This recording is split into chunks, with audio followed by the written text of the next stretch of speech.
Hello and welcome to Tokyo. We started off our Japan trip with a little visit to the laundromat because we had a ton of laundry and needed to wash all of it. Then we headed over to this authentic sushi restaurant with our friends, and of course it was absolutely delicious. When visiting Tokyo, it is mandatory to visit the busy crossings of Shibuya. It is also mandatory to visit the mega Don Quijote main store. It's several floors of whatever souvenirs and snacks and shopping things you could ever imagine. And it's also tax-free for tourists. We then, of course, walked around a little bit more. We tried this almond ice cream. It was good, but a tiny bit odd. We then decided to head over to Shibuya Sky. Shibuya Sky is a skyscraper where you can go all the way to the top. You have to get your tickets though, but it's absolutely worth it because the views are stunning.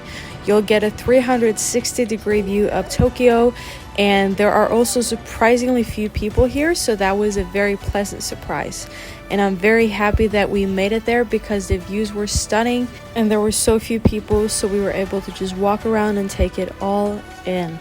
Also, this is Julia being a rebel. Then we headed back down and we walked over to find ourselves some food because we were starving. So we found this restaurant that served delicious food. It was some kind of soup with, of course, rice, and it was really good. The only problem was it was super hot, and I tend to struggle with hot food, but still, it was delicious. After eating, we found our way down underneath the ground to the metro, and we made it to this Sensjō-Ji Temple, one of the absolute must-see attractions while in Tokyo. It was absolutely gorgeous, and also I would recommend going at nighttime because you get this stunning lighting.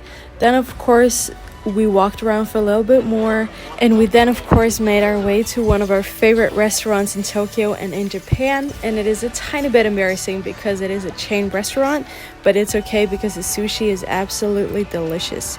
And as you probably know, Tokyo is a very expensive city, so having decently priced sushi was definitely a win for the two of us. And it's super fun because, as you can see, there is a tablet on the table, and so you can order whatever sushi you want and it will be delivered directly to your table on the conveyor belt. And we tried a bunch of different kinds, ordered a ton of sushi because we wanted to, of course, try as much as possible. We then met up with our friends once again to celebrate the 17th of May, which is the National Day in Norway. And one of my friends had brought these tiny Norwegian flags, and we bought a bunch of different cakes and snacks to celebrate properly. Then we walked over to this cute little Norwegian themed cafe that served Norwegian waffles with authentic Norwegian brown cheese, and it was delicious. Once again, we returned to the streets to do some more walking, and I absolutely love walking around in Tokyo because you have all these beautiful people wearing their national costume that's called a kimono, and it makes the experience of walking around even more authentic. We then found a bus to take us to the Teamlabs experience in Tokyo, which is a super cool interactive museum with a bunch of different rooms with different lightings and mirrors and things hanging from the roof and things coming up from the floor and water and I don't know what not. And it's very fun because it activates a lot of different senses, and it's just a cool and memorable experience.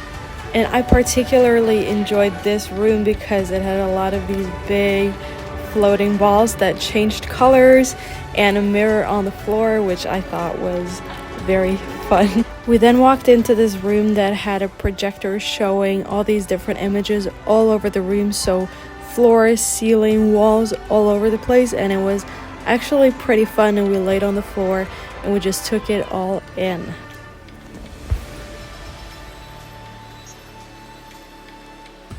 The next day, we headed to the Gotokuji Temple, one of Tokyo's absolute must-see attractions.